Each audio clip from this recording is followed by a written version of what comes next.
He said no without looking at her, didn't raise his eyes, didn't soften his voice. The woman standing in front of him felt it anyway, the finality, the weight of a man who had already decided he would not be moved. She waited a second longer, maybe hoping he would explain himself. He didn't.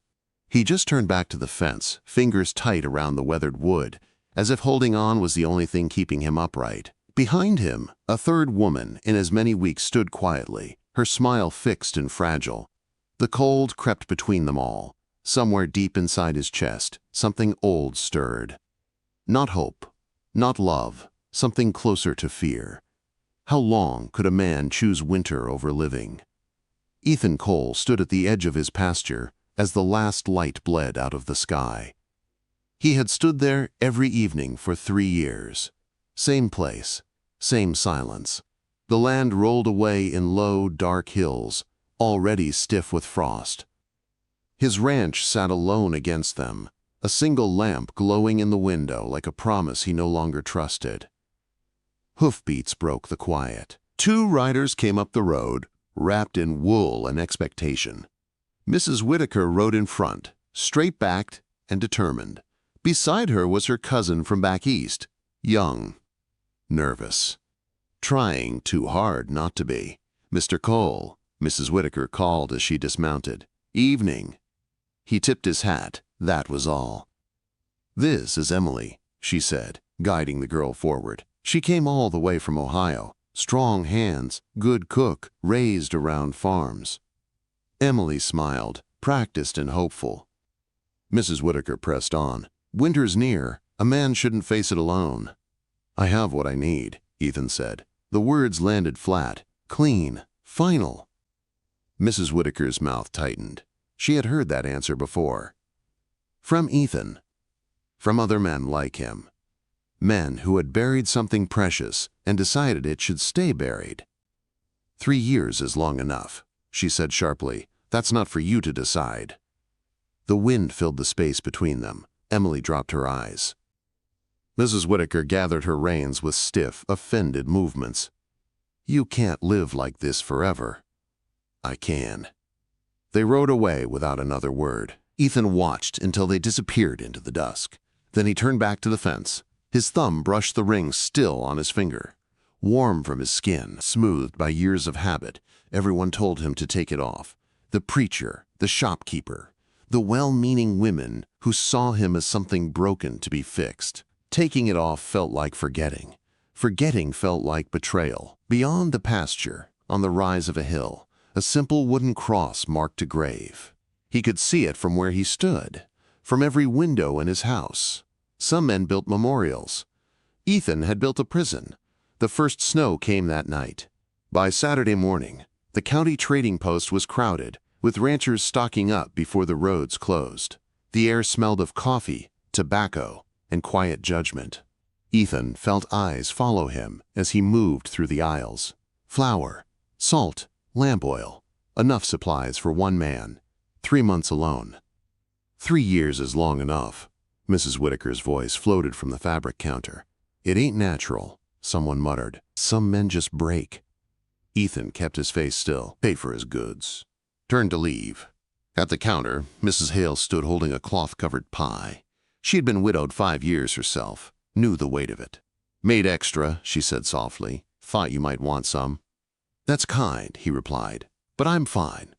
Her smile faltered. She nodded and pulled the pie back. As he lifted his supplies, the shopkeeper leaned in. "You hear about that woman moving into the Mercer place?" Ethan paused. "No. Divorced. Husband took her money and ran. Folks back east say it was her fault." "What kind of woman?" The shopkeeper shrugged. "One who couldn't keep a man." Ethan didn't answer, but on the ride home he passed the old Mercer cabin. Smoke rose from the chimney. A lone figure split wood in the yard. A woman wearing men's trousers. Her swings were steady, no hesitation, no one coming to help.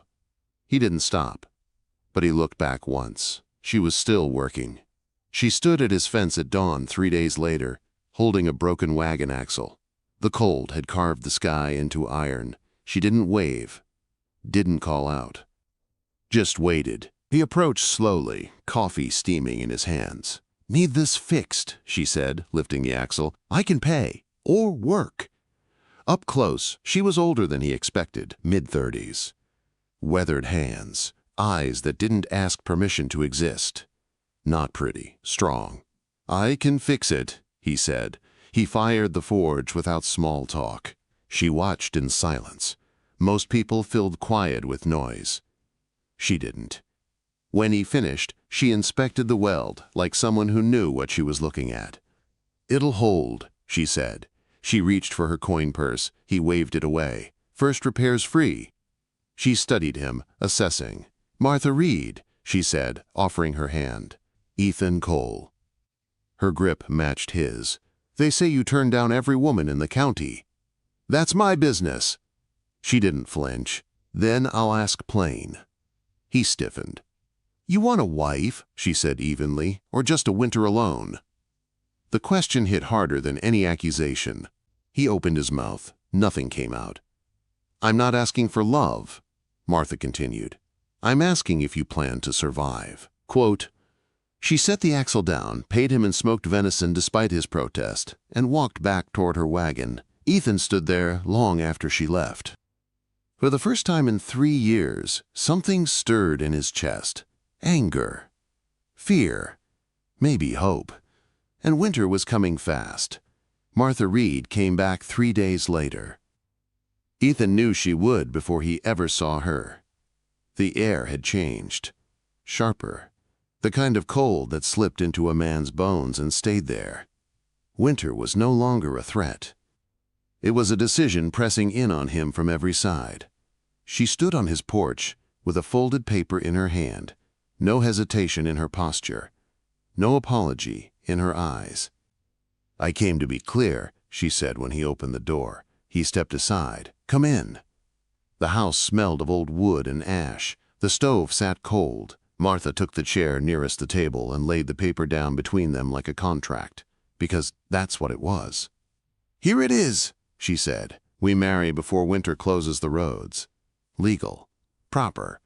When spring comes, if either of us wants out, we part ways. No questions. No shame." Quote. Ethan stared at the paper as if it might strike him. "Why?" he asked. "Practical reasons." She counted on her fingers. "I have creditors back east, chasing debts my husband left behind. Being married puts that in limbo. Also, some men in this county think a woman alone is an invitation. Your name stops that." He nodded once. "And me." "You get someone who won't let you starve," she said simply. "Someone who keeps the house warm. Someone who won't watch you freeze while you pretend you're fine." The ring on his finger caught the light. "I can't forget her," he said. "I'm not asking you to." Her voice softened just enough to be dangerous. "I won't ask you to pretend. Just don't die honoring a memory. That helps nobody." "Why me?" She met his eyes. "Because you're the only man here who won't expect gratitude." Silence filled the room, thick, heavy. "2 days," he said at last. "Give me 2 days." She nodded. At the door she paused. "I'm not her replacement. I won't try to be. But I'm alive, and so are you. That has to count for something." Quote. That night, Ethan walked the hill to the grave for the first time in months. He knelt in dead grass, breath fogging the air. "I don't know if this is betrayal," he said aloud, "or survival." The wind didn't answer, but the snow was coming, and the dead did not need him, the living did. They signed the papers Saturday morning at the county courthouse. No flowers, no smiles. The clerk barely looked up. "You may kiss the bride." "That won't be necessary," Martha said. They rode back in silence. Her wagon carried everything she owned. 2 trunks, a rocking chair, a box of books. Ethan showed her the spare room. His wife's sewing room. Untouched. Dust thick on the sill. A quilt folded tight. Martha took it in quietly. "I'll earn my keep." "I didn't say you wouldn't." She unpacked without asking. He escaped to the barn, working chores that didn't need doing. When he returned at dusk, cornbread filled the house with warmth he hadn't known in years. They ate without speaking. The food was good. better than anything he'd managed alone. Night fell. She went to her room. He sat by the fire, listening to the wind rise. Then the blizzard came. Not slow, not gentle. It slammed into the cabin like a fist. Snow piled high against the doors. The spare room chimney smoked thick and wrong. He knocked on her door. "That room's not safe." She appeared with her blanket. "I'll take the chair." No. They ended up by the fire, 2 chairs pulled close, strangers sharing heat. The storm howled like it meant to kill them. "You all right?" she asked quietly. "Fine." They both knew it was a lie. By morning, the world was white and sealed shut. Snow climbed the windows. Silence pressed in. They moved through the cabin, carefully. He fed the fire. She cooked. No collisions. No wasted words. She knew how to survive. That surprised him. On the second night, he found her kneeling by the old trunk. His wife's things. She froze. "I'm sorry." "It's fine." But it wasn't. She closed the lid like it held something sacred. "She was beautiful," Martha said softly. She was. They sat by the fire that night. "What happened?" she asked. "Fever," he said. "I was gone, counting money." "That wasn't your fault." "Feels like it." She told him her story then, a husband who left, a town that blamed her. A lie repeated until it felt true. "You think being alone is penance?" she said. "It isn't." The words cut deep, clean. By morning the storm broke. Sunlight spilled in. Something had shifted. He felt it in the way she handed him coffee, in the way he thanked her. They walked into church together the following Sunday. The silence was louder than the organ. Mrs. Whitaker blocked their path. "Convenient marriage," she said coldly. Ethan stepped forward. "My wife. My choice." The word surprised him. At home, Martha poured coffee. "You didn't have to." "Yes," he said, "I did." She watched him carefully. "Do you still want me gone come spring?" "No." Her breath caught. "Why?" "Because you see me," he said, "and you stay." She stepped closer. "Is there room?" He thought of the ring he had finally removed. There is. And for the first time, winter didn't feel endless. The first kiss didn't happen right away. It waited. Like everything else between them, it took its time. After the church morning and the ride home in charged silence, life settled into something careful. Not easy, not warm. Just steady. The kind of steady that kept a man alive when the ground was frozen and the nights felt endless.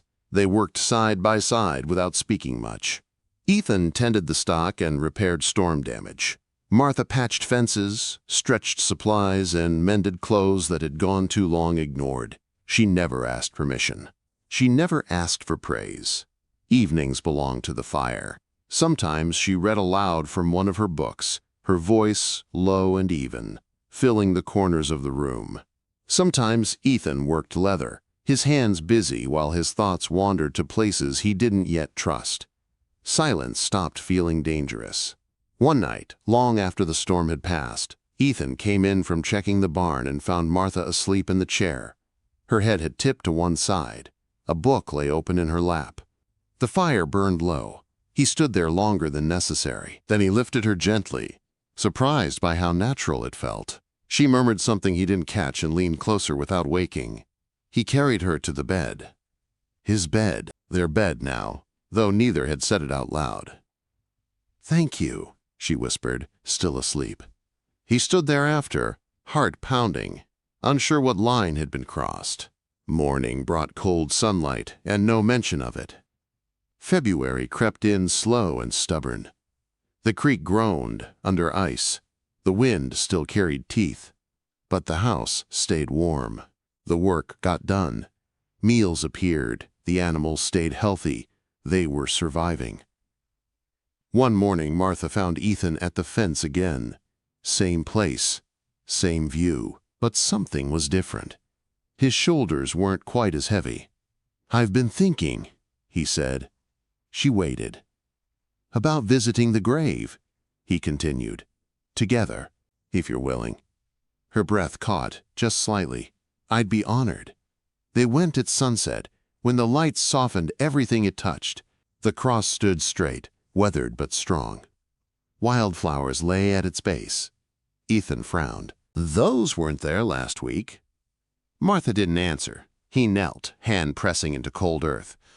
I tried to follow you, he said quietly, instead of living. The words broke something loose. I thought staying alone was loyalty, thought suffering was what love required. His voice shook. I was wrong. He glanced at Martha. She stood back, giving him space, tears tracing silent lines down her face. She doesn't replace you, he said to the grave. Nobody could. But she's teaching me how to live again. I think that's what you wanted. The wind sighed through the grass.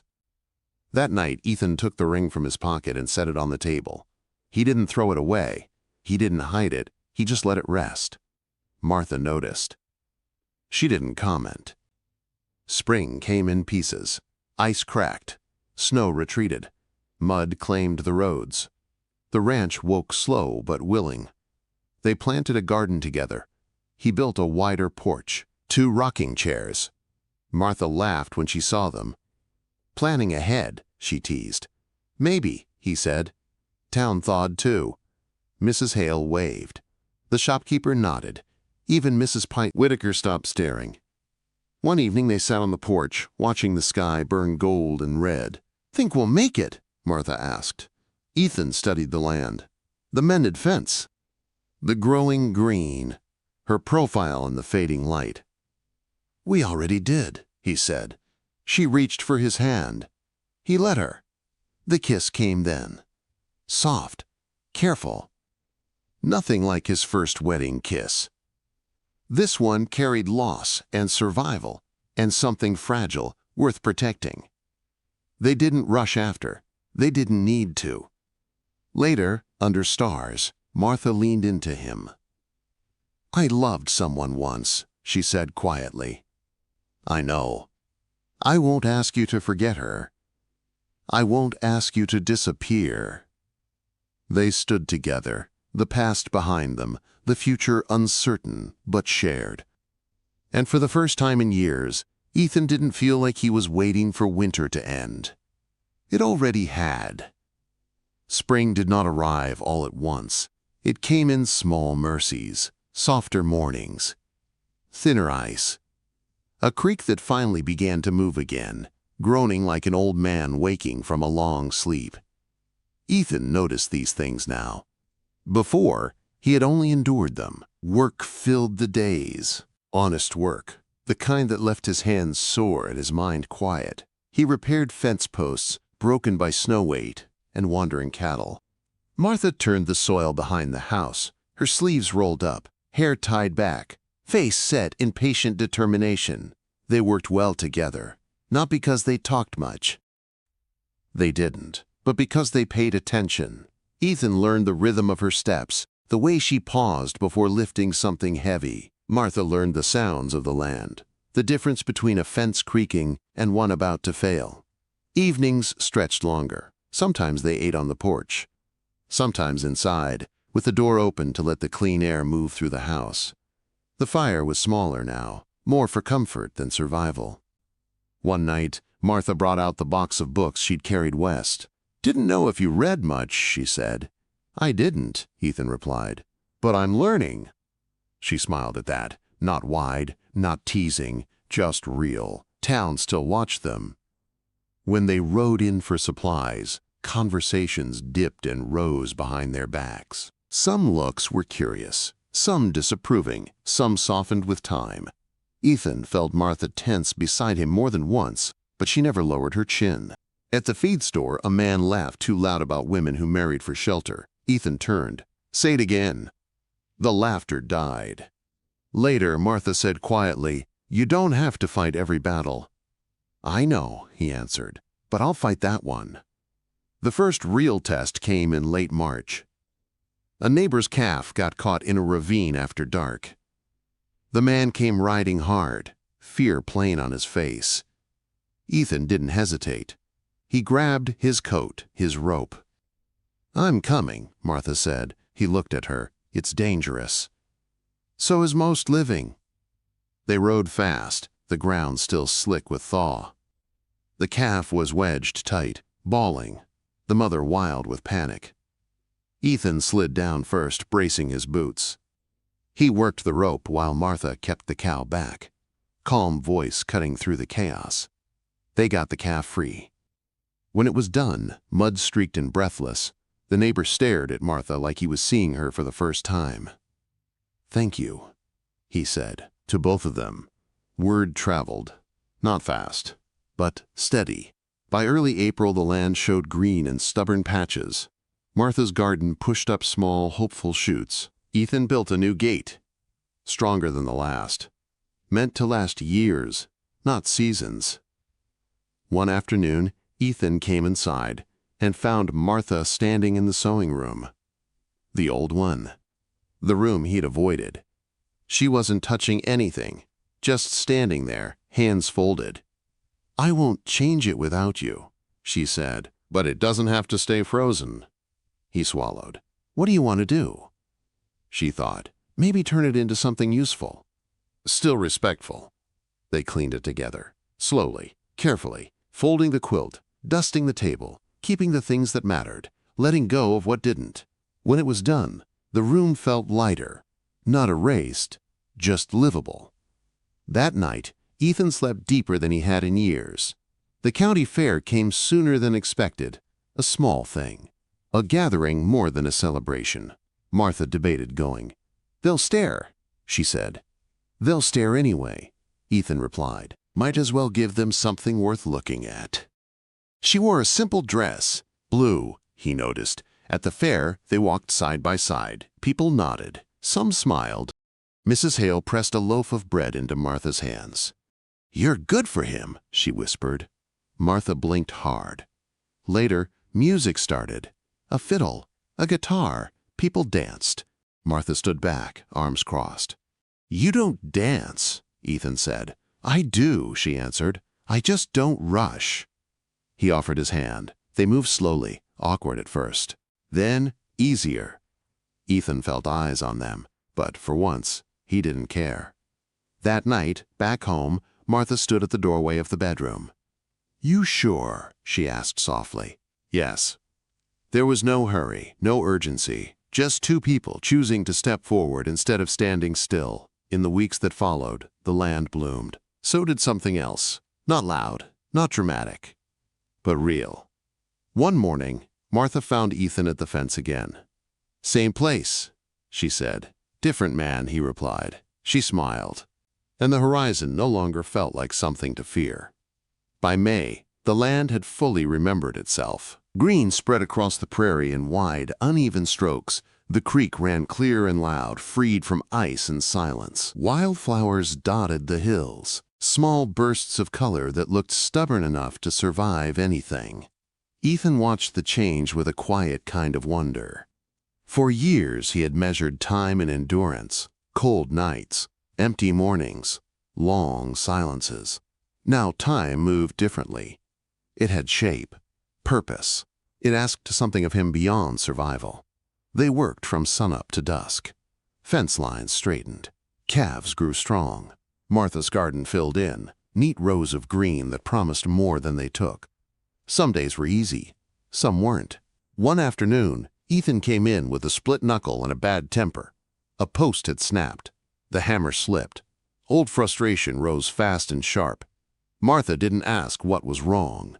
She cleaned the cut, wrapped it, set a cup of coffee in front of him. "Tomorrow," she said, "it'll look different tomorrow." He believed her, not because the problem would vanish, but because he wouldn't face it alone. Town finally began to change its tune. Not all at once, and not everyone, but enough. At the feed store, a man asked Ethan about cattle prices instead of his marriage. At church, a woman moved over so Martha could sit beside her.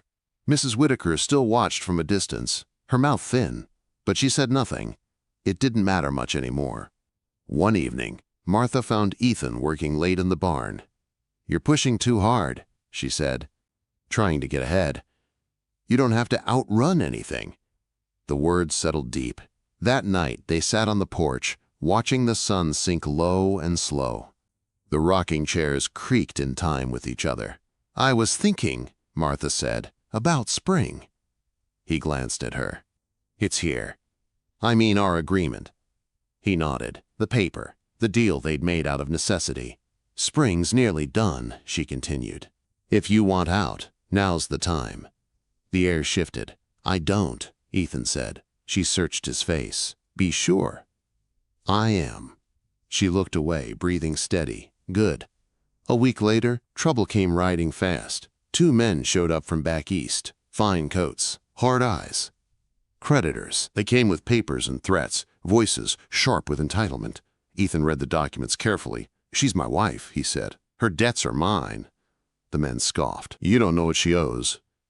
"I know what she's worth."